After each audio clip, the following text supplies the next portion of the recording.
सर्दियों की एक ठंडी सुबह थी।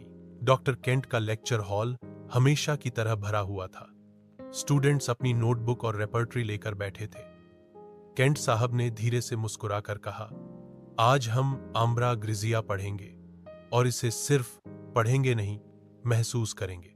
इतना कहकर उन्होंने एक पुराना केस फाइल निकाला। केस एक बुजुर्ग महिला, करीब 60 वर्ष की, उनके पास आई थी। शिकायतें थोड़ी सी भी लोगों के सामने बोलने में शर्म और नर्वसनेस, अजनबियों के बीच तो बात करना तो दूर, उन्हें देख भी नहीं पाती थीं।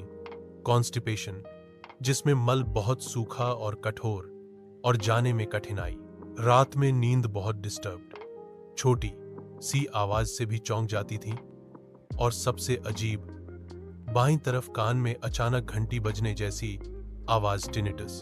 केंट साहब ने स्टूडेंट्स की तरफ देखा और पूछा, बताओ किस मेडिसिन की तरफ इशारा है? रूबी ने कहा सिलिसिया, अब्राहिम ने कहा कैलकारिया कार्ब, लेकिन केंट साहब हल्की हंसी के साथ बोले, नहीं, यहां आम्ब्रा ग्रिसिया की दुनिया है।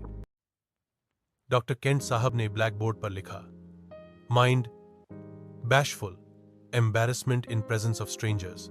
एम्ब्रा का मरीज लोगों के सामने घुलता मिलता नहीं, जैसे पुरानी हिंदी फिल्मों में राजेंद्र कुमार के शुरुआती रोल शर्मीले, आंख झुकाकर बात करने वाले, खासकर अजनबियों के सामने। माइंड ऑकवर्डनेस इन कंपनी। आम्ब्रा में सोशल ऑकवर्डनेस इतनी होती है कि लोग उन्हें रिजर्व्ड समझ लेते हैं, जैसे छोटी सी बात में अमोल पालेकर। कंपनी में ऑकवर्ड, बात करने से पहले पसीना आ जाना। Sleep wakes easily from slightest noise.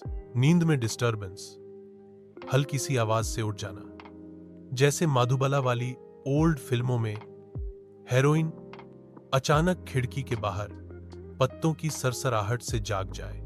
Rectum constipation, from bashfulness. Ambra का कॉन्स्टिपेशन इंटरेस्टिंग है, पब्लिक टॉयलेट में जाने की शर्म, स्ट्रेंजर्स के बीच डिस्कम्फर्ट, और इस कारण स्टूल निकलने में कठिनाई।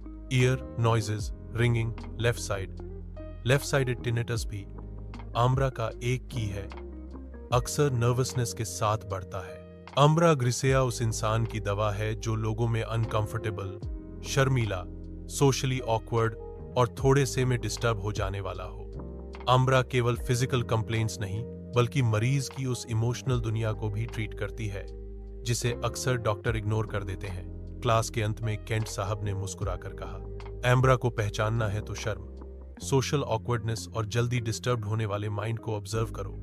बाकी सिम्टम्स खुद आपको दवा की तरफ ले जाएंगे।